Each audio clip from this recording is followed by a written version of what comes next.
Welcome to Lennar's second quarter earnings conference call. At this time, all participants are in a listen-only mode. After the presentation, we will conduct a question-and-answer session. Today's conference is being recorded. If you have any objections, you may disconnect at this time. I would now like to turn the call over to Alex Lumpkin for the reading of the forward-looking statement. Thank you and good morning. Today's conference call may include forward-looking statements, including statements regarding Lennar's business, financial condition, results of operations, cash flows, strategies, and prospects. Forward-looking statements represent only Lennar's estimates on the date of this conference call and are not intended to give any assurance as to actual future results. Because forward-looking statements relate to matters that have not yet occurred, these statements are inherently subject to risks and uncertainties. Many factors could affect future results and may cause Lennar's actual activities or results to differ materially from the activities and results anticipated in forward-looking statements. These factors include those described in this morning's press release and our SEC filings, including those under the caption Risk Factors contained in Lennar's annual report on Form 10-K, most recently filed with the SEC. Please note that Lennar assumes no obligation to update any forward-looking statements. I would now like to introduce your host, Mr. Stuart Miller, Executive Chairman. Sir, you may begin. Very good. Good morning, everyone, and thank you. This morning, I'm here in Miami once again with a scaled-down crew. Diane Bessette, our Chief Financial Officer, Dave Collins, our Controller, Bruce Gross, CEO of Lennar Financial Services, and, of course, Alex, who you just heard from. Rick Beckwitt, our Chief Executive Officer, is in Colorado, and John Jaffe in California, our President, and they're on the line with us this morning. We are all appropriately socially spaced. Inasmuch as we have a lot of information that we're going to try to cover in our opening remarks, we're going to return to our traditional format. I'll give an overview, John and Rick will give operational insight, and Diane will give financial information highlights and some limited guidance, and then we will attempt to answer as many of your questions as possible. But as you consider framing your questions, first of all, please limit to one question and one follow-up. And remember that the national landscape continues to evolve and the economy is still trying to reopen and normalize. In the current environment, there are still more guesses than there are clear answers. We will give you the guidance that we can, but remember that we are all still trying to learn together as things unfold. So let me begin. On March 27th, a customer in Pennsylvania named Susan Pernice wrote us a most important and impactful letter. She said, since Pennsylvania's Governor Wolf's decision to shut down new construction, we are set to be homeless on April 20th. We have a Lennar home that was expected to be delivered on that day in Hidden Meadows in Pennsylvania. There is a pending agreement for the sale of my current home on that day as well. She went on to say that this is all as I'm underemployed because of the shutdowns and as I'm losing half my usual income. I'm asking you to please appeal Governor Wolf's decision on behalf of our family of 6. To us, the delivery of our new home is life-sustaining. It is shelter for us and is imperative to our health and protection from COVID-19. This was the first of many letters to follow that detailed the dashed hopes and expectations of Lennar customers that fell victim to the interruptions caused by COVID-19 and the economic shutdown that caught many off guard. The letter from Ms. Pernice detailed for us that home building was, in fact, an essential service at this critical time and that shelter for families was life-sustaining and critically important to the well-being of our communities. This was a very big and important change in our world and in the world of our customers. Where families lived and how families lived was essential. Having the space to quote-unquote stay at home was essential. The safety and security of the family home in a welcome community was essential. And the timing, the rental term at an end, or the old home sold to someone else, or leaving roommates or temporary quarters, or the arrival in or transfer to a new city, the timing to move in to the home being built was essential. To protect our business, We had already been making the case that home building companies should be able to continue to build, but with Susan Pernice's plea for help and many others that followed, it was now essential. The federal government, most states, and most municipalities across the country ultimately deemed housing an essential service and enables home builders to continue building, selling, and delivering homes to our customers. As an essential service, we kept our doors open and served communities across the country. Our second quarter started with great concern as the economy was shuddering and unemployment was starting to rise. The story of Ms. Pernice and the designation of home building as an essential service seems to shed light on how the overall market conditions evolved to what we are experiencing right now. While the economy is still trying to reboot after shutdown, the home building industry only stalled from mid-March through April and began its reboot earlier than most. Homes had to be completed and delivered so people could stay at home in the shelter that they were expecting. Otherwise, they would be homeless. Keeping in step with this necessity, we focused on completing and delivering homes in backlog. But alongside those who needed their homes delivered, many more began to reconsider the essential and aspirational nature of shelter and desired to or needed to purchase and move. Yesterday's notion of a mobile society had its mobility taken away. People reconsidered. The all but certain migration to large congested cities as the preferred lifestyle over suburban was reversed, and people reconsidered. Preference for transient, high-rise, shared amenity rentals over stable, owned single-family homes with a yard was reversed. People reconsidered.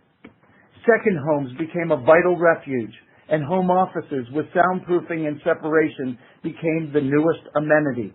The market was quickly reconsidering its needs, wishes, and wants, and the home builders have seen this narrative unfold in real time. Lennar's second quarter numbers are strong and indicate a strong recovery to date. We ended the quarter with $517 million of net earnings, or $1.65 per share, compared to $422 million and $1.30 per share last year, up 27% over last year. Our closings were flat over last year, but would have been higher except for certain stalled markets and the initial shock from the shutdown. Our margins were up, but mostly represented sales that had taken place in the months before the shutdown. But what is more impressive is that our backlog margins are even higher as sales have strengthened and momentum has built and time has passed. And our SG&A is impressively lower and reflects the many cost-reducing initiatives that we have daylighted in prior calls. We are mindful, however, that 1 or 2 months in a row does not yet define a sustainable trend. Although the market currently feels very strong, we are in the early stages. We know that low interest rates and short supply are driving demand and pricing power. We also know that changing customer preferences are driving strong demand for new homes. Still, we are giving guidance today with some elements of caution. We know we are currently picking up demand that was postponed from the stalled selling season, and we don't know yet how high unemployment and an economy still wrestling to open will moderate this recovery in the future. Additionally, there has been disruption. When the economy shut down, we reacted and slowed land purchases, land development, and starts. As sales started to recover, we restarted land development and starts. Accordingly, we will have somewhat fewer deliveries in the third and fourth quarters because of the mid-March through April stall. Nevertheless, we expect other metrics and company initiatives to continue to be very strong through the end of the year. This quarter showcased our company coming together. to consider people first in all circumstances, while at the same time, operationally, we re-engineered our business for the current environment while we improved earnings, cash flows, and returns. Hard work and hard decisions to find new paths forward, technology and tenacity paved the path to new ways to construct our business. We've adjusted and changed the way we manage our business. As a management team, we learned to operate from outside the office while using technology to stay connected like never before. Although we have managed from a distance through daily video meetings, our company leaders stayed close to operations across all 38 of our divisions and guided with consistent messaging and a very steady leadership hand. As a connected management team, our home building and financial services teams utilized our significant investments and especially our head start in technology to incorporate social distancing while enhancing our customers' experiences as well as our operations and efficiency for the current environment and for the future as well. We focused on and reconfigured every facet of our business to adapt to the changed environment. We have been changing, we have changed and we have adjusted the plane while it was still flying. Let me give you some detail on that. As part of our rapid migration toward technologies that enable communication and collaboration, Diane Bessette and Jeff McCall have accelerated our push to modernize our reporting structures both for internal and external reporting. Data is being collected more effectively into a common data model, and that data is being turned into real-time information that is being standardized and consumed across the platform, creating efficiencies and cost reductions. Standardized reports are being discussed at daily management meetings as our management team is learning together how to use and get the most out of our enhanced technology. Note that our earnings call is taking place just 12 business days after the end of the quarter. We are using technology to better roll up revenues and access our cash. That's better and faster than we used to be, but Diane, it is not as fast and as efficient as we are going to be. Starting tomorrow, we are back to work looking forward, enhancing systems and building efficiencies, rather than still working on reporting last quarter a week later. We also changed our home selling process. While Rick will give additional color on current market conditions and our results shortly, in marketing and sales, we advanced and enhanced our digital marketing platform to enable engagement with our customers any way they choose. Although our Lennar.com website, through our Lennar.com website, customers now have the choice to deal with us in one of four ways. Number one, working traditionally by visiting a welcome home center and interacting with one of our professional new home consultants. Or number two, working with our new home consultants through a reimagined, fully digital experience that has been designed for the current environment. Or number three, interacting digitally and viewing product on their computer at home using three-dimensional pictorial tours of models that are complete, or soon a Modzy three-dimensional tour of homes that are designed but not yet built or modeled. Or number four, they can take a do-it-yourself, self-guided tour of our existing models all alone and on their own. We rewired every one of our model homes across the country over a 2-week period to enable our customers to get a code to access digital entry of our models on their own for a self-guided tour. No contact, no risks, and all alone, they can interact with Lennar digitally or through phone or face-to-face or FaceTime, review product, visit models, sign a contract, and send a deposit all digitally. Our digital experience is getting better and better and will continue to improve quickly now that we have our associates and our customers accustomed to these tools. customers are finding new ways to purchase, and we're finding new ways to joyfully engage with our customers. As our digital experience is constantly refined and improved, more of our customers will choose and enjoy a more independent and frictionless experience as they engage with Lennar. In fact, just looking at self-guided tours for the first 2 weeks of June over May, we have seen an increase of 20% in self-guided tours alone. As an example of our digital engagement, take a look at our Lennar.com today.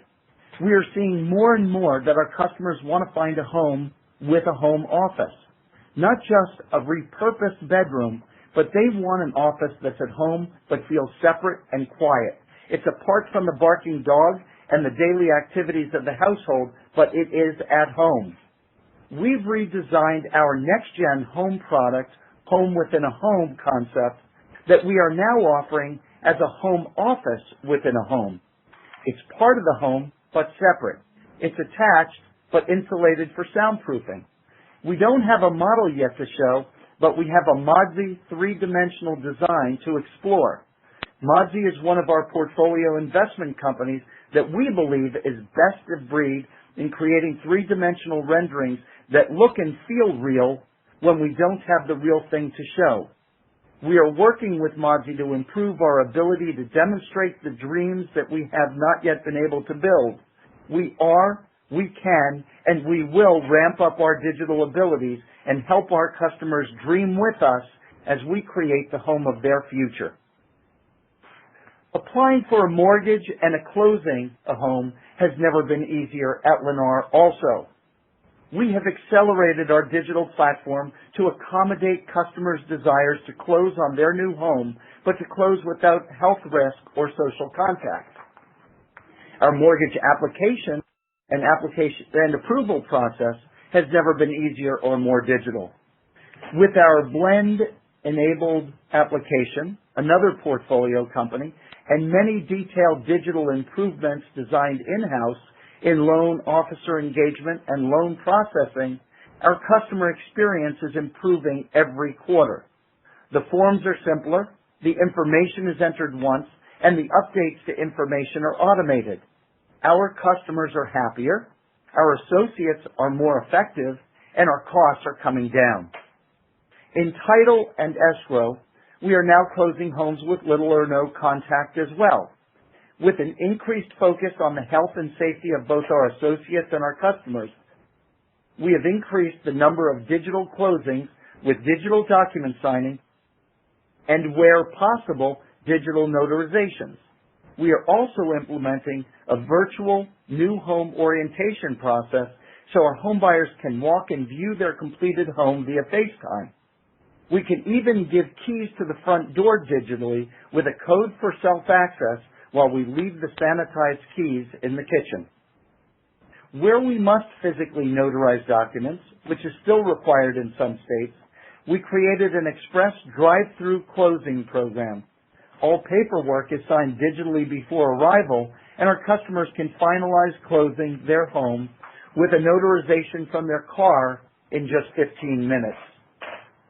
Lennar Financial Services just keeps getting better with faster, more frictionless service for our customers, easier engagement for our associates, and more profitability for the company.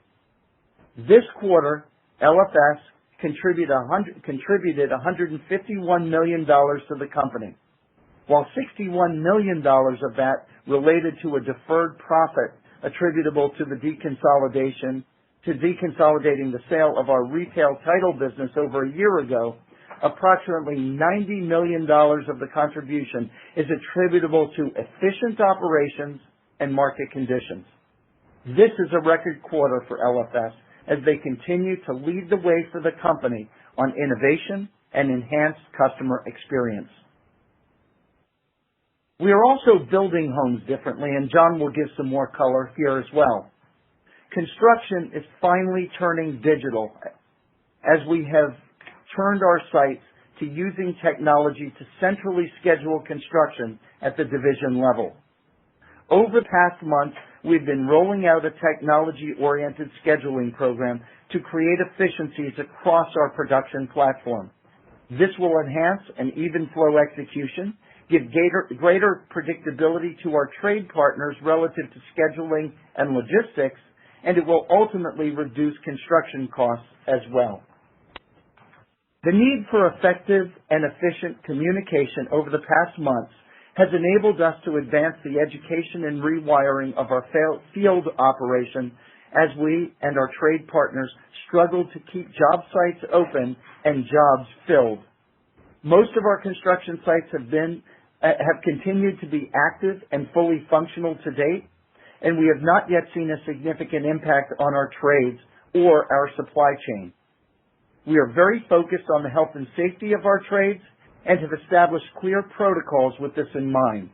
We have been in constant communication with our trade partners to help them implement their own safety standards and understand the steps we are taking. We have begun using FaceTime and other technologies to facilitate inspections, and we suspended all non-emergency customer care to protect our associates, customers, and trade partners, and used a DIY, do-it-yourself model to help customers help themselves where possible. Although it's awkward and difficult to talk about operational and financial results and successes in the wake of a quarter that has been defined by health fears, economic shutdown, job loss, personal struggles, and social injustice, we are proud to say that we have managed with a steady hand, with a constructive and measured leadership, and with focus on how we can be a constructive force at a difficult time. On reflection, I can say with conviction that we have done well while we have also done good. While the second quarter has been a quarter of tremendous success for Lennar, sadly, as the quarter ended and the health crisis began to subside, social justice became a dominant and critical concern both nationally and at Lennar. Our leadership team and our associates locked arms across the company and stood tall to lean in and enhance and expand our already central focus on inclusion and diversity across the country. Like many across the country, we focused on the senseless killing of George Floyd as a call to action to be better than this and to commit to be an ever better version of ourselves. While our Lennar Charitable Foundation gave generously, notably in honor of our fallen associate Pete Anderson for homelessness, our Chief Human Resources Officer, Andrew Davis, led focused discussion and engagement to map strategies to improve. This work and woke continues.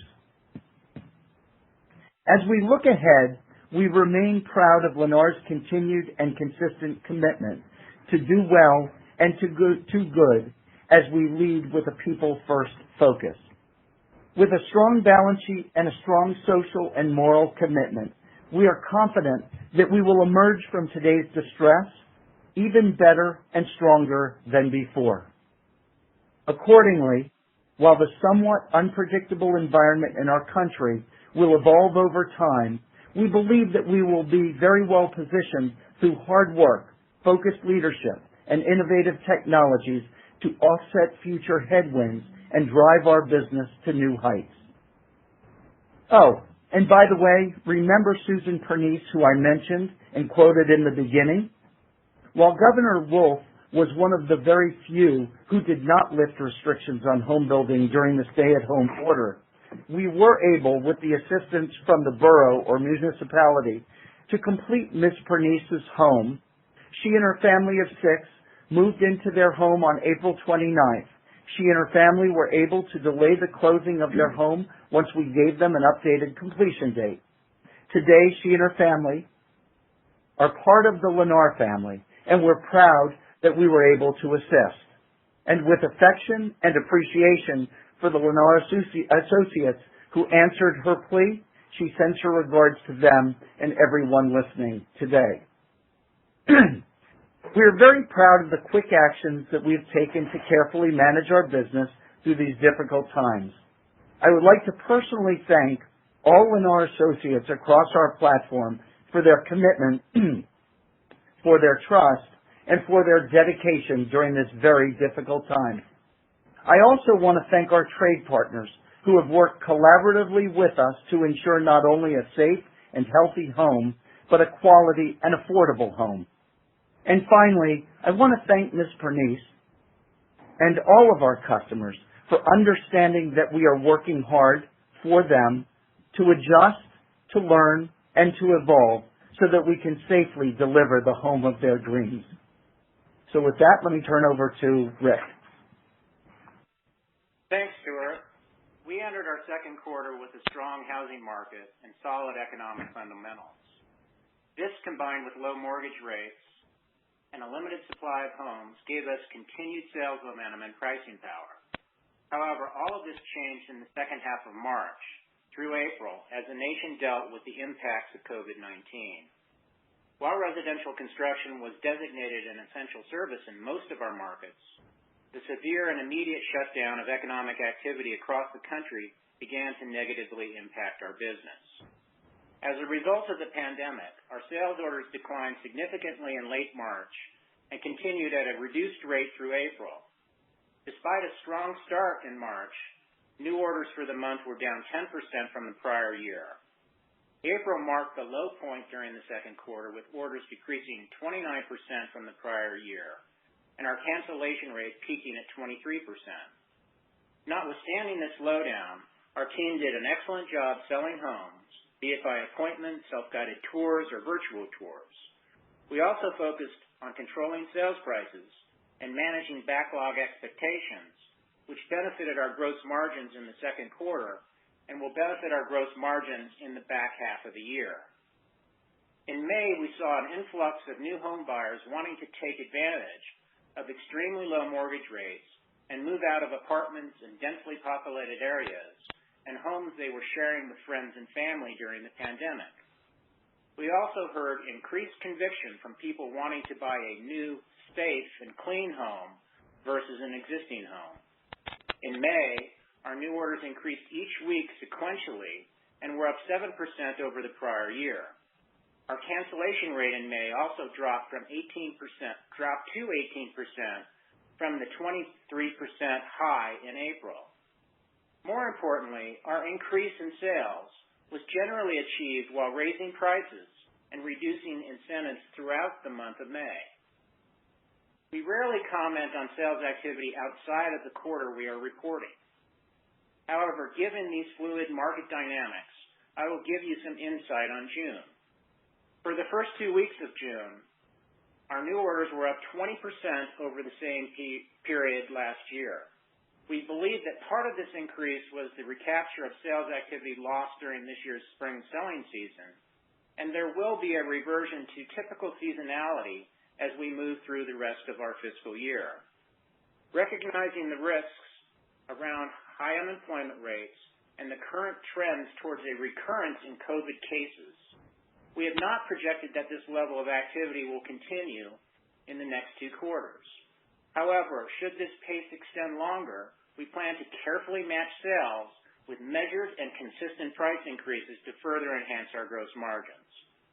We also know that our sales activity in the next 2 quarters will be somewhat constrained by reduced community openings as we slow development activity to conserve cash in the second quarter, and many municipalities shut down their offices and did not issue permits and approvals to start development and sales. Currently, our community count is down 6% year over year. I'd now like to give you a little color on our markets across the country. They really fall into 3 categories. 1, markets not really impacted by the pandemic. 2, markets that were impacted but have recovered or where the recovery is well underway. And 3, markets that were impacted but where the recovery is still lagging. Notwithstanding these categories, in all of our markets, we saw a sequential increase in sales activity from April to May and continued strength during the first 2 weeks of June. During our second quarter, we had 8 markets that had little to no impact from the pandemic. These included Jacksonville, Coastal Carolinas, Indianapolis, Maryland, Nashville, Dallas, San Antonio, and Utah. While most of these markets had stay-at-home ordinance in place, we picked up considerable market share through better execution as many of the builders in these markets shut down their operations. Many of these markets also benefited from low COVID-19 infection rates, so business activity was less impacted. In addition, each of these markets benefited from low inventory levels, and while traffic was down, conversion rates were extremely high as buyers were highly motivated to purchase a safe new home. In Dallas and San Antonio, two of our larger markets, we continued to benefit from our move down the price curve and by having quick move-in homes. Category 2 includes 18 markets that were impacted by the pandemic, but have either recovered or are well on their way to the recovery. Starting in the east, these markets include New Jersey, North Carolina, Southeast and Southwest Florida, Tampa, Orlando, Chicago, Minnesota, Houston and Austin, Colorado, Arizona, the Inland Empire, San Diego, Central Valley, California, Sacramento, Reno, and the Pacific Northwest. While we continued to sell homes and offered limited incentives in each of these markets, municipality shutdowns and lower consumer confidence caused a significant decline in both traffic and sales from mid-March through April. However, across the board, all of these markets started to recover beginning the last week of April and have continued to improve through May and into June. In our larger Florida markets, demand in May and the first part of June rebounded strongly. Southeast Florida and Tampa saw increased demand from renters and customers wanting to move from densely populated areas to purchase detached single-family homes. Southwest Florida, which is a big second home active adult market, saw increased demand from customers fleeing the COVID-impacted areas in the Northeast to the more safe South Florida market. Raleigh, Charlotte, and Atlanta were hit hard initially. However, all of these markets bounced back as business activity resumed in May. In each of these markets, we benefited from the return of the cultural buyer who wanted the safety of a new COVID-free home. These markets also experienced increased demand from buyers looking to relocate from the Northeast. The Houston market has been the biggest surprise. While hit hard between mid-March and mid-April, our sales bounced back in May and June as demand for entry-level product outpaced the fall in oil prices. While unemployment is still high due to reduced oil and gas investment, we're extremely well positioned with almost 50% of our communities priced below $300,000. The activity in Houston reflects the incredible diversification that has happened in the Houston economy away from oil and gas. Austin was the slowest market in Texas to recover. This was in large part due to a stricter shutdown ordinance imposed by the city. However, sales started to recover in May and have increased in the first part of June. The Austin economy is strong, with over 7,200 technology companies spurring job growth and demand. Moving to Colorado, Colorado is on the road to recovery, and while not fully recovered, the local economy is strong and diverse, with limited new home inventory and low resale listings. In May, our traffic increased and sales rebounded from April lows. June has seen a more significant increase in both sales and pricing power. The Phoenix market entered the pandemic as one of the strongest markets in the country, and while impacted, has bounced back strongly. Our sales steadily improved through May and were really strong in the first part of June. We continue to benefit from a broad product offering with many lower-priced communities. The Pacific Northwest has recovered nicely. In spite of the state shutdown in Washington temporarily shutting down construction, we continue to sell and close homes. Demand has improved significantly in May and has continued into June. In California, the Inland Empire is the strongest market. While the market took a hit in April, it came back strong in both May and June. The Inland Empire has always been the affordable alternative to the more coastal areas. With low mortgage rates, buyers have flocked back to the market. Most of these have been renters or frontline workers fighting the pandemic. Category 3 includes 4 markets that were significantly impacted by the pandemic and where the recovery is lagging the rest of the U.S. These markets include the Bay Area, Orange County, California, Las Vegas, and Orlando. The Bay Area market was one of the first markets impacted by COVID-19, and with aggressive government shutdowns, the market just shut down. Consumer confidence lost. Demand significantly slowed. While the lower price single-family market has recovered, the higher density, higher priced attached market still needs to gain some traction. Orange County, California was one of the weakest markets going into the pandemic and is still lagging the other markets on the way out. The combination of reduced demand from Chinese buyers and government shutdowns really chilled the market. While sales more than doubled sequentially from April to May, the market still needs to stabilize further. Las Vegas was really impacted by a close down of the casinos and a huge decline in tourism. Unemployment peaked at 30%. While most of this is furloughed and temporary job loss, the casinos, which just reopened, need to rebuild their businesses before things get back to normal. Despite this, we've seen a rebound in both traffic and sales in May and the first part of June. Orlando is starting to come back. With the shutdown of international travel, reduced domestic flights, and the closure of theme parks, the local economy really slowed down. Sales declined sharply in April, but we saw a bounce back in May and June.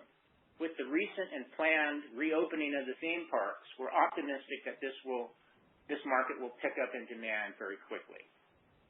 I hope this gives you a sense of how we're positioned in our local markets. While we have a few markets that are lagging, most have rebounded. From a macro standpoint, the market is strong with limited inventory, pent-up demand, aided by low mortgage rates. In this environment, we've been very focused on balancing pace and price, and while we've increased our sales pace per community, we've been vigilant in raising prices, lowering incentives, and reducing our brokerage spend. With low mortgage rates, the impact of our price increases has had a minimal impact on affordability, and this should give us a decent runway to improve gross margins in the coming quarters. And now I'd like to turn it over to John. Thank you, Rick. Today I'll start with a discussion of our land and balance sheet strategies, beginning with a look at the actions we took during the second quarter in response to the COVID-19 pandemic. As Stuart mentioned, we paused our land purchases, land development activity, and home starts. We used our daily management calls to quickly implement this strategy across all of our divisions. We were able to pause all of the land acquisitions that we wanted to, and due to the strength of relationships with our land sellers, we did not walk away from any deposits or lose any deals.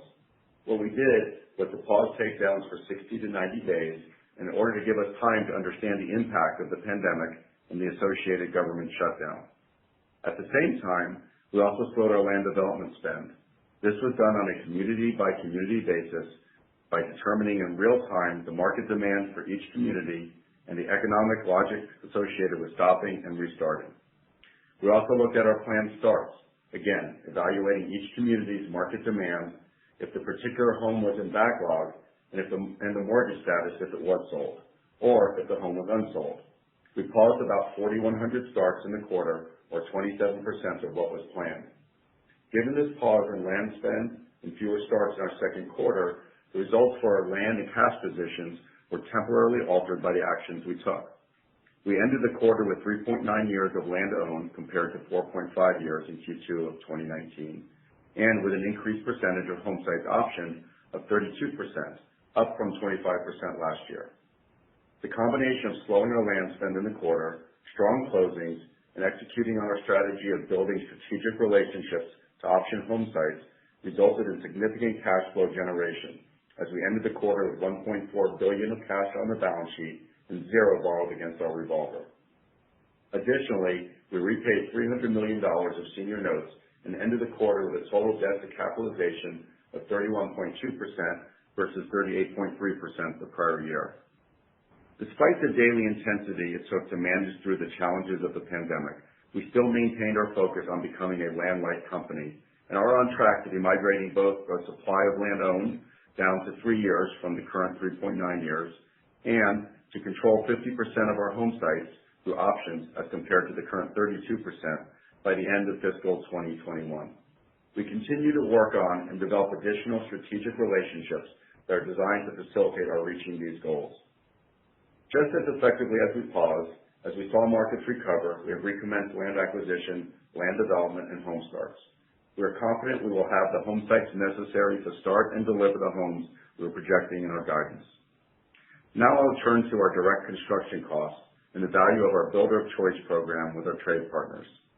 Simply put, our approach has been to understand what drives efficiencies from our trade partners' perspective so we can work openly with them to lower costs without hurting their margins. But let me be clear, this work is anything but simple. It's beyond the rolling up of our sleeves to do the hard work required. It's about building trust. It's all about our trade partners trusting that we will change the way we manage our business for their benefit, and we will do what we say we're going to do. This takes commitment from them and us, and it takes time. Once this trust is established, it allows us to work together with our trade partners to remove costs from the supply chain. A good example of this is our intense focus on even flow production. Using technology, our field is connected in real time with our office, and in turn, our office with our trade partners. This connectivity enables construction to be on schedule and for schedules to be reliable. The predictability this provides our trade partners allows them to eliminate overtime, which can save as much as $500 per home. This focus produced the fifth straight quarter where our direct construction costs as a percent of revenues fell. In Q2, costs were at 44.5% of revenues, 50 and 200 basis point improvements sequentially and year over year respectively. This 200 basis point improvement in cost as a percent of revenue, resulting from the combination of pricing power and lower costs, was the driver of our gross margin improvement of 150 basis points, which more than offset the increased cost of land and fees. In our second quarter, our cost per square foot was down 130 basis points sequentially and 240 basis points year over year. The cumulative effect of our strategic trade partner collaborations on removing costs from the supply chain, ongoing value engineering workshops, which are now done virtually, and our strong purchasing organization led by Paul Dodge and Kent Gillis has led to continuously lower costs, which we believe will be sustainable given the buy-in from our trade partners in our Builder of Choice model. I would like to highlight that these cost efficiencies have been achieved in an environment of increased labor costs due to the labor shortage, combined and at the same time with a shift in product to smaller and lower priced homes. The math of smaller square footage and lower average sales price normally increases both cost as a percent of revenues and cost per square foot. However, with our focus of working collaboratively with our trade partners to remove costs from the supply chain, we have accomplished lowering both of these cost metrics. With respect to the labor shortage, I want to note that the home building industry, through the Leading Builders of America, is initiating a program to attract those who have been displaced by the pandemic. The program will offer training for positions with the trades and presents the opportunity for an easing of the labor constraint. Accordingly, as this occurs, the cost of labor should ease as well. As all of these efforts take costs out of the supply chain, are critical for us to be able to build homes that consumers can afford. With respect to the impact of the pandemic, what happened throughout the quarter demonstrated the strength of our trade partner relationships. There are 4 areas where this working relationship was evident. First is the work we did to help our trade partners navigate the CARES Act. The Act contained provisions for Paycheck Protection Program loans that had the potential of keeping many of our trade partners and their associates afloat. Unfortunately, the language in the legislation was very confusing and nobody really knew what to do. So Lennar took action. Led by our Vice President of Tax, Mike Petrolino, along with the help of senior partners at Deloitte, we quickly put together an overview of the Act for the benefit of trade partners. And on Sunday, March 29th, just 1.5 days after the Act was signed into law, we held 2 conference calls with over 5,000 of our trade partners in attendance. We spent the day walking them through the Act and answering their questions. Next was our commitment to the safety of our associates, customers, and trade partners in our communities. We paused our warranty work as it was not safe to be sending workers into our homes. We then repositioned our customer care associates to be COVID-19 safety officers on all of our job sites. Working with our Chief Medical Officer, Dr. Pascal, we produced safety guidelines and checklists to ensure everyone's safety while construction continued. This was critical if we were to ensure the treatment of housing is essential. In fact, we surveyed our trades and found that statistically they contracted the COVID-19 virus at a much lower rate than the general population. We provided this information to various state and local agencies as they evaluated the issue of allowing home construction to continue. Through these efforts and more, we fulfilled our commitment to keep our associates, customers, and trade partners safe while continuing to deliver homes to eagerly awaiting families. Thirdly, we worked closely with our trade partners to help us where they could to temporarily reduce costs and to make sure we could continue to sell homes as the pandemic took hold and the economy went into shutdown mode. Our trade partners stepped up, allowing us to aggressively buy down interest rates, which helps jumpstart our sales. Finally, with the help of our trade partners and the focused work of our national purchasing team, we navigated the various pandemic-related supply chain disruptions, first in China and then in Mexico. For each manufacturer, we classified the risk level, regularly monitored their current inventories, developed Plan Bs and Plan Cs, and provided home and community-level forecasting to give detailed view of our needs. The primary disruptions occurred in Mexican factories, impacting cabinets, door hardware, appliances, and interiors. We successfully managed through all these disruptions to avoid any delays. As of today, all of our manufacturers are open and with improving capacity. I want to take this opportunity to personally thank all of our trade partners and our Lennar team for working so effectively through this crisis. Together, we were able to navigate this unprecedented time and deliver homes, essential homes, to families across America. Now I'd like to turn it over to Diane. Thank you, John, and good morning to everyone. I'd like to spend just a few minutes reviewing the highlights from our second quarter. For many decades, we have operated with a balance sheet first philosophy and a strong focus on liquidity. And so for today, that's where I'd like to start. As noted, with our laser focus on generating cash and preserving cash, we ended the quarter with $1.4 billion of cash and no borrowings outstanding on our $2.45 billion revolving credit facility, thereby providing total liquidity of $3.85 billion. At quarter end, our homebuilding debt to total capital ratio was 31.2% versus 38.3% in the prior year. This is the lowest debt to total capital ratio since Q1 2007. As we look at the balance of the year, we have a very manageable level of debt maturities with only $300 million due in November after having repaid $300 million in May. In the last 2 years, we have repaid $2.5 billion of senior notes from cash flow generated from operations. Our stockholders' equity increased to $17 billion, and our book value per share was $52.98. And so with those balance sheet highlights, let me briefly review our operating performance. Stuart, Rick, and John provided most of the details, so here's a quick summary of the highlights. For new orders, we ended the quarter down 10%. Our sales pace was 3.5 for the quarter compared to 3.7 in the prior year. Our cancellation rate was 19% compared to 15% in the prior year. For the quarter, deliveries were relatively flat year over year as we remained intensely focused on cash generation. Our gross margin was 21.6%, as John mentioned, primarily as a result of our focus on construction costs, and our SG&A was 8.3% as a result of creating an efficient platform. And the 8.3% is the lowest second quarter SG&A percentage we've ever achieved. And our financial services team also executed at high levels.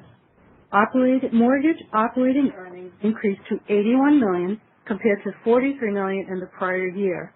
During the quarter, we sold our legacy servicing portfolio for a gain of $5 million and eliminated potential future liabilities. Additionally, mortgage earnings primarily benefited from a higher capture rate, 82% versus 75% last year, a lower percentage of cash buyers during the quarter, a higher percentage of locks on deliveries that will occur in Q3 as a result of record low interest rates, and a continued decrease in loan origination costs. Title operating earnings were $17 million compared to $15 million in the prior year. Title earnings increased due to an increase in profit per closed order, which was driven by cost reductions. LMS Commercial had an operating loss of $6 million compared to operating earnings of $6 million in the prior year, primarily as a result of the COVID-19 effects on the capital market. However, during the quarter, we were pleased to be part of one securitization, though at a lower than normal margin, but still positive. Additionally, during the quarter, we deconsolidated State's Title. The process required us to perform a fair market value analysis of our interests, which resulted in a $61 million gain. And two other final items. In the category of land sales, we recorded a $23 million write-off of costs related to the Concord Naval Base, located northeast of San Francisco, since we are not moving forward with this development. In the category of Lennar Other, we recorded a $25 million charge, which was our share of a valuation adjustment related to the Rialto Legacy Funds. This adjustment was primarily a result of the disruption in the capital markets as a result of the COVID-19 environment. So with that quick summary, let me provide you with detailed guidance for Q3 and high-level guidance for our core operations in Q4. So starting with Q3 and home building. We expect new orders between 12,800 and 13,000. We expect to deliver between 13,200 and 13,400 homes.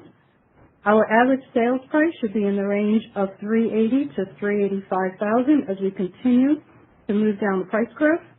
We expect to continue to maintain our gross margins in the range of 21.5 to 21.75, and our SG&A should be in the range of 8.3% to 8.5%. And for the combined home building, joint ventures, land sales, and other categories, we expect a loss of approximately $20 to $30 million due to the current delay of land sales activities. Turning to our ancillary businesses, we believe our financial services earnings will be approximately $70 million based on more normalized metrics in the third quarter. For our multifamily segment, we expect a loss of approximately $5 million. And for the Lennar Other category, we expect to be about break even. We expect corporate G&A to be about $90 million for the quarter. We expect our tax rate to be approximately 23.1%. And the average share count should be approximately 309 million shares. This guidance should produce an EPS range of $1.46 to $1.59. And now let me provide a few high-level estimates for Q4 for home building and financial services. For home building, we expect new orders between 12,000 and 12,250. We expect to deliver between 14,300 and 14,600 homes. Our Q4 volume will be impacted, as we mentioned, by the slowdown in starts during our second quarter. Our average sales price should be in the range of $380,000, and we expect our gross margin to be in the range of 21.75 to 22%, and our SG&A around 8%. And for financial services, we believe we will have operating earnings of about $60 million.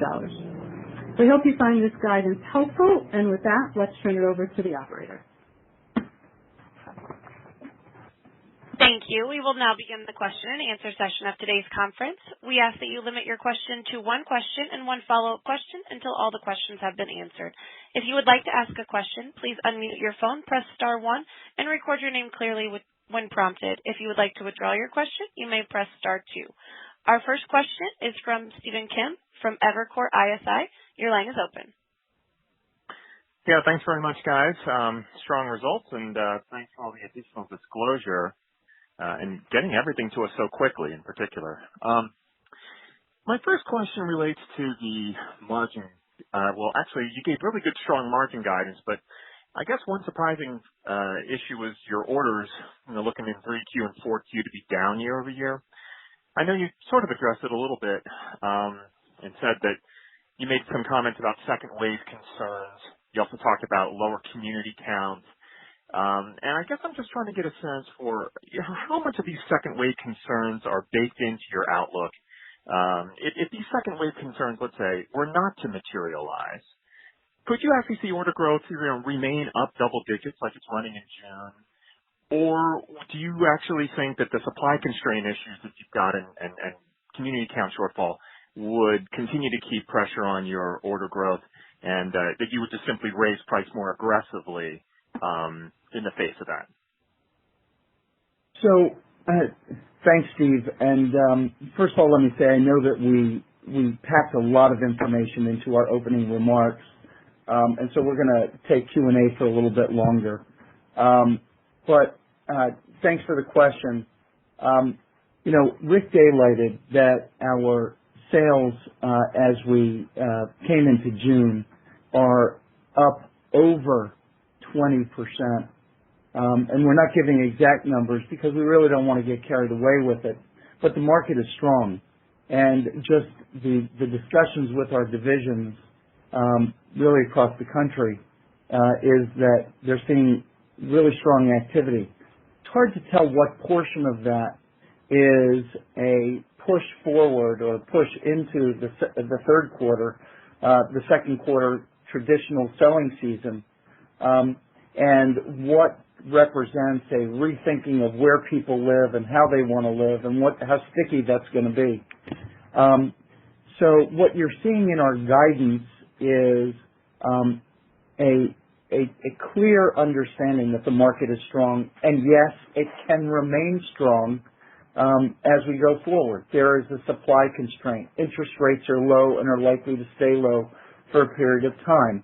The economy is certainly looking for ways to recover, and with recovery and reduced unemployment rates, there's cause for optimism.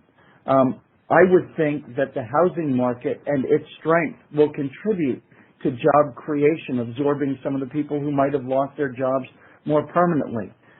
So there are reasons for optimism, and we do think that sales can be stronger. We are going to balance between pricing and pace as we move through the third quarter and into the fourth. On the other side, we inject some conservatism in our projections or in our guidance because we're still learning. We're still looking at how the economy will actually resolve the disruption that it's gone through, how jobs will come back. There's certainly the cloud of social unrest right now. So there are questions out there and moderating factors. There's upside in our numbers, particularly on sales.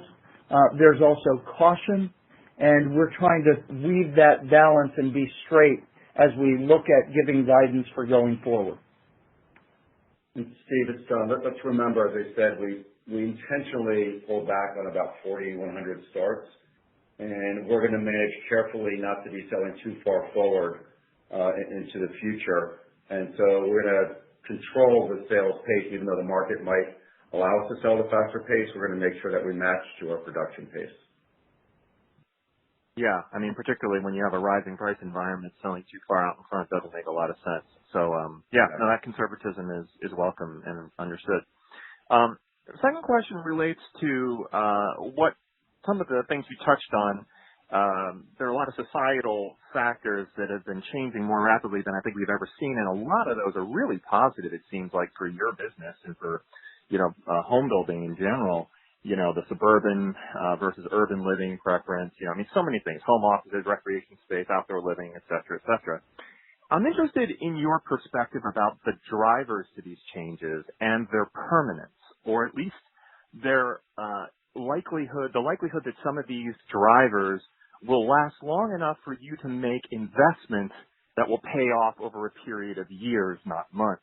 I'm thinking like things like the social distancing thing that we've all gotten used to. How long do you think that's going to drive some changes in the kinds of housing that people want? Maybe increased urban safety concerns that you've touched on. These increased work from home. Which of these things do you think are going to be temporary? Which do you think are going to be lasting and give you the opportunity to actually invest to capitalize on them? And are you doing that yet, making those investments? So let me just give a quick response and ask Rick to chime in a second. But look, there's no way in the middle of crisis to figure out what's going to be short term and what's going to be long term, and we're going to feel our way through this.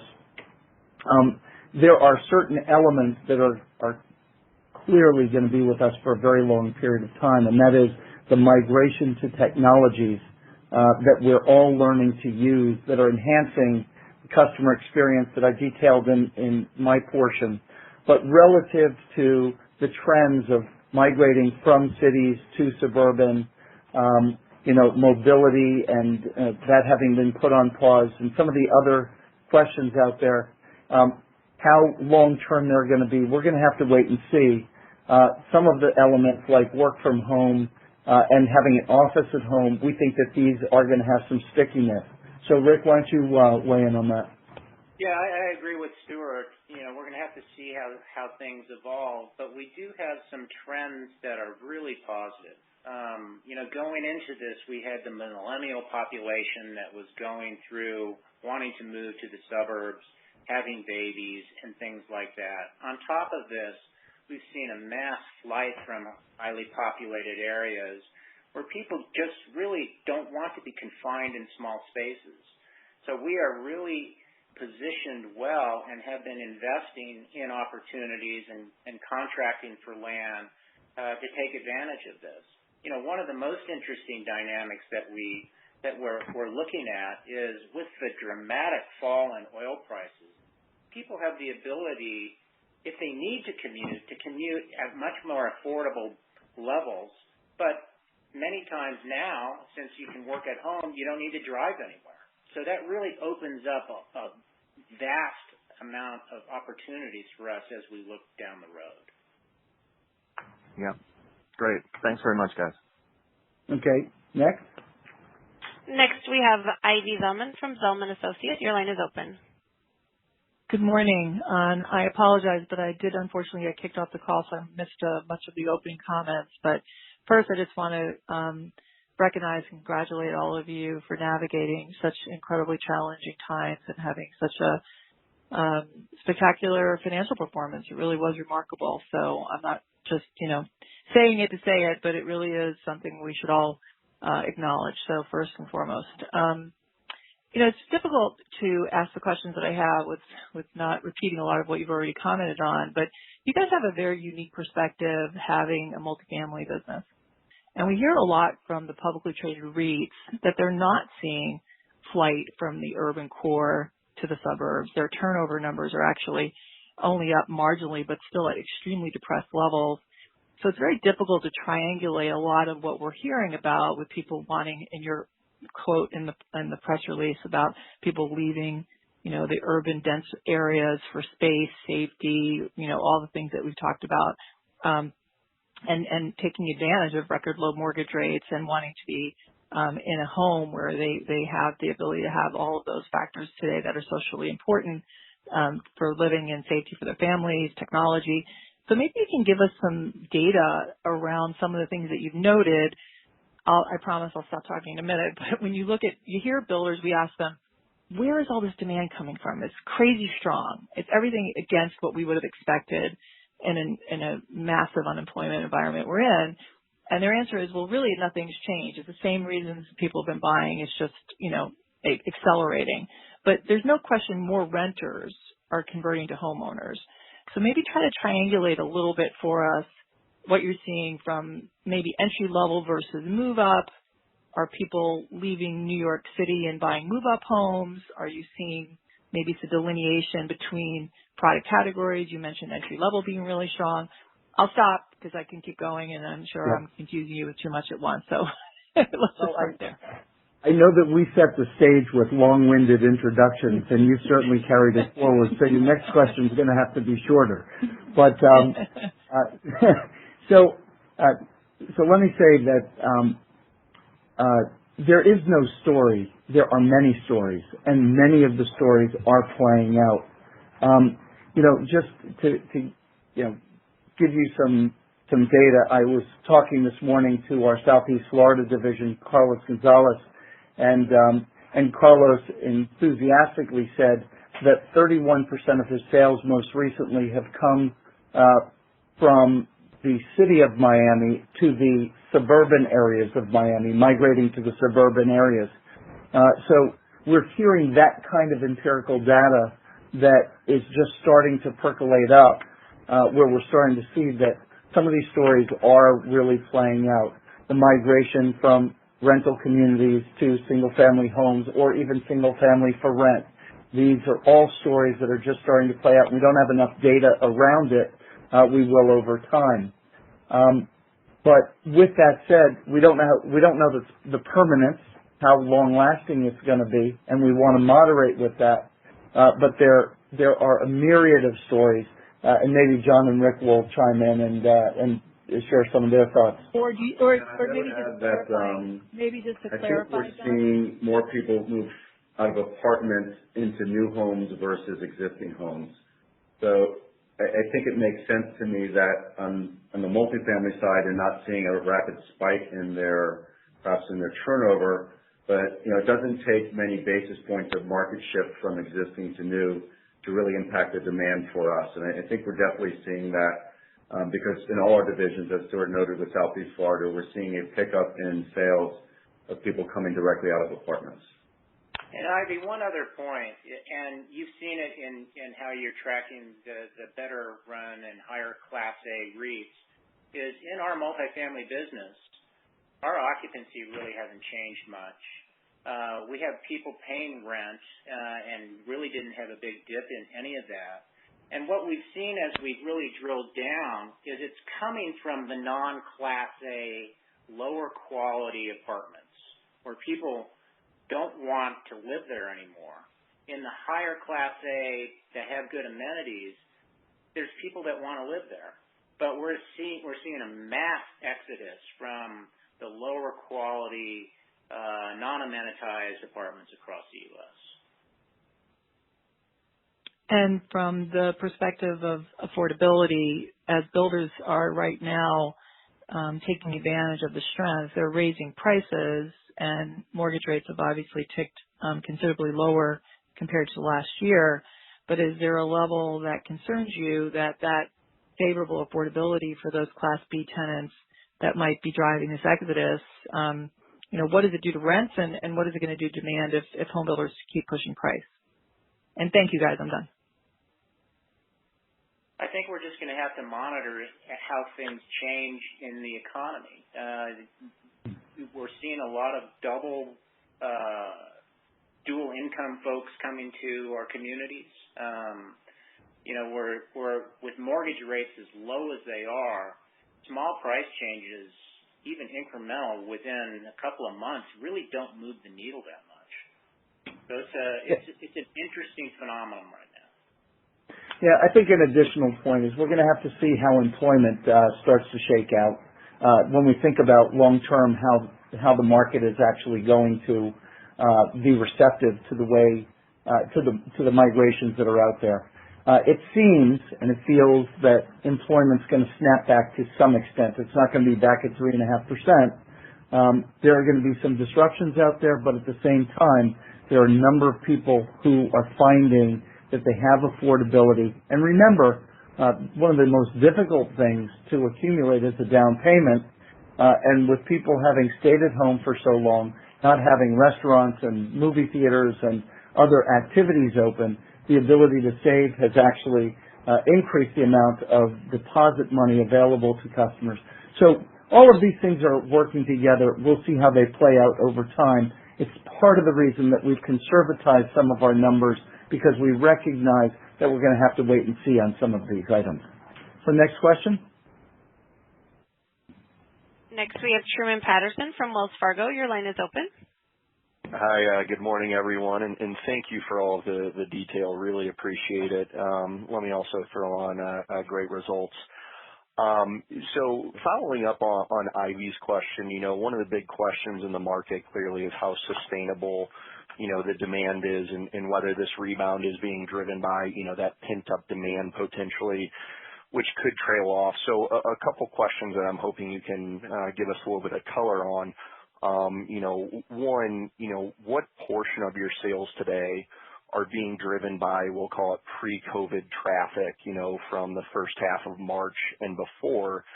And then the second part, for sustainability, any idea what portion of your entry-level purchasers are using government stimulus checks as down payments? A family of four, essentially just got a $3,400 check from the government, which can usually go a long way, towards a down payment. Any idea or any way you can help us with either of those questions, I'd appreciate it. John, Rick? I think with respect to your last question, Truman, you think about qualification requirements to purchase a home. The people that we're seeing buying our homes today, for the most part, are not relying on the government assistance checks. They're employed. For someone to purchase and close, they've got job security. So we're really not seeing that. As Stuart said a moment ago, and Rick said, we really have to wait and see how things unfold with how sustainable some of these trends are and how much of it is to pull back from what was missed in the second half of March and beginning of April, which was in the middle of a very strong spring selling season. How much of these are trends of a strengthening of millennials moving to the suburbs, of people looking for a better way to have a home office, all the factors that we know are playing out right now. We're going to have to see how sustainable they are. I would just add to that, John, and say, let's remember that what was disrupted by the pandemic was an already very strong housing market. And we were just entering the selling season in a market that was already revealing itself as being fairly robust.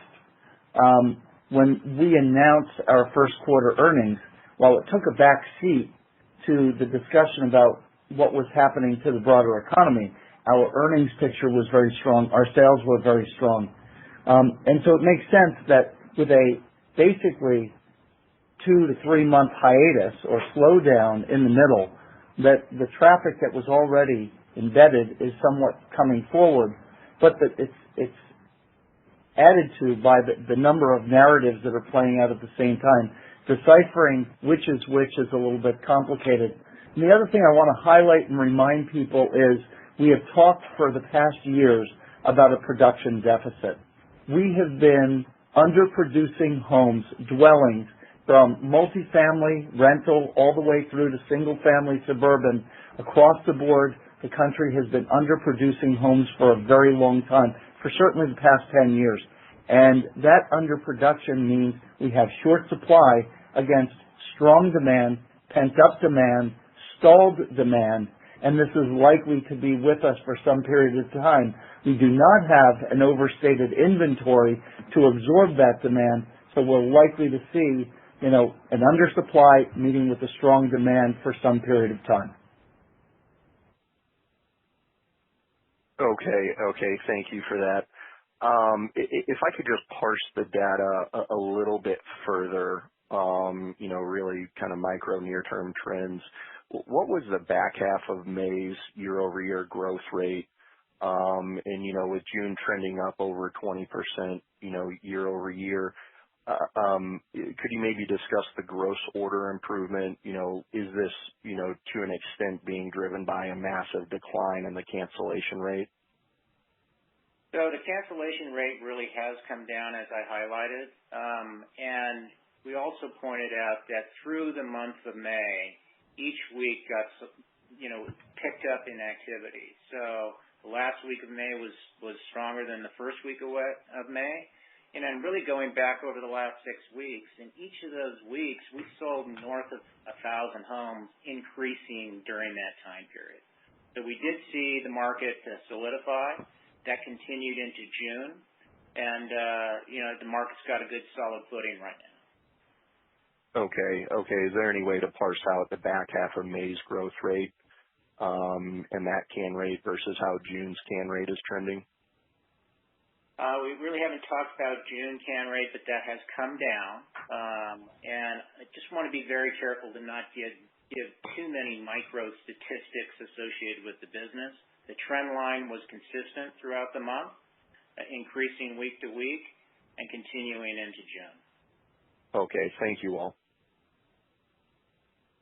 Next question, and we'll probably cut it at that point. Oh, 2 more questions. Okay, go ahead.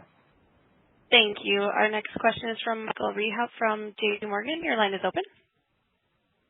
Great. Thanks very much, guys, and appreciate all the detail and the thoughtfulness in your remarks. The first thing, I just wanted to circle back for my first question on the order guidance, and you kind of talked about, Stuart, that there is an element of conservatism here, which is understandable, as well as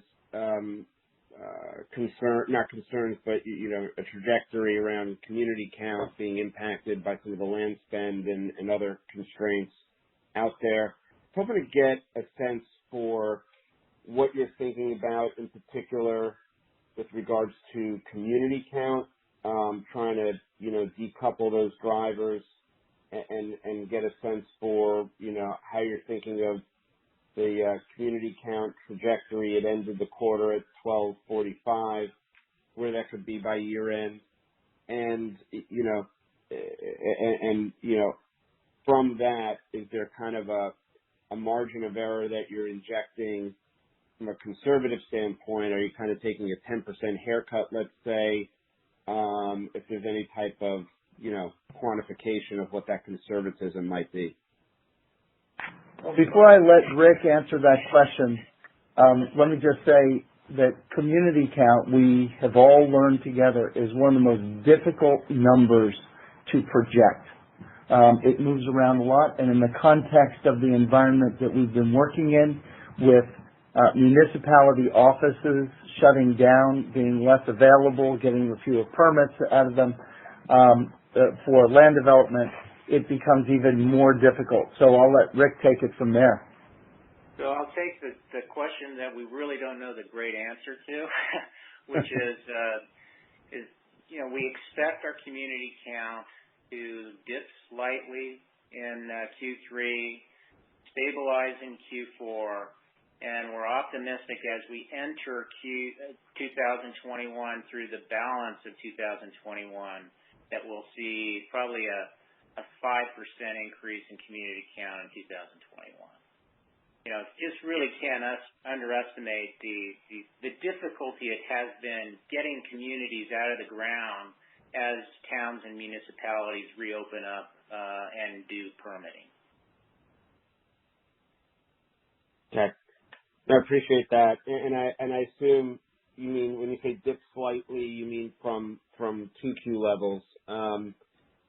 The second question I had was also just kind of circling back to the various initiatives that you've had in place for quite some time around efficiency measures, both on the construction side and on the SG&A, and recognizing that that there are probably dozens of initiatives on both of those line items, maybe a little hard to quantify, but I was hoping for any type of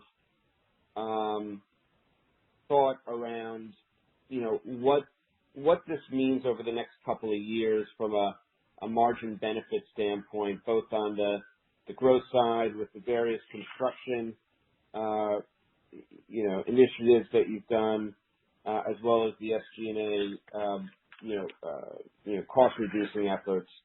If there's any way to kind of think about this, or some type of guidance that maybe not formal guidance, but just directional guidance, how we should think about all else equal, obviously, what this means for those metrics, the growth side and the SG&A side. So, look, Mike, we have daylighted that our focus has been on all ranges of technology across our platform, because there is a direct translation to bringing the cost side of our world down. It's everything from construction costs to labor costs to internal efficiencies in the way that we internally transmit and report our numbers, and all the way through to our customer experience and the way that we interact with our customers. Part of our initiative is designed to make sure that we're able to produce affordable housing. So it's not going to all flow through to margin. It's going to help us keep our home prices affordable as we go forward. And so it's not a direct relationship to our margin, because some of these initiatives are are going to flow through to the benefit of our customers. But with that said, we think that our margins will improve. You're already seeing some of that improvement injected going forward. Some of that derives from things like pricing power. Some of it derives from things like reduced incentives or reduced realtor cooperation. But it's all parts of our business are bringing our cost structure down. With that said, and to directly answer your question, we look over the next couple of years at 100 basis points, maybe a couple hundred basis points that flow through, and these are our objectives as we think about it. It's more of an internal number than part of our guidance right now, but you're definitely seeing improvement in the way that our cost structure is configured. Great, thank you. You're welcome. Last question.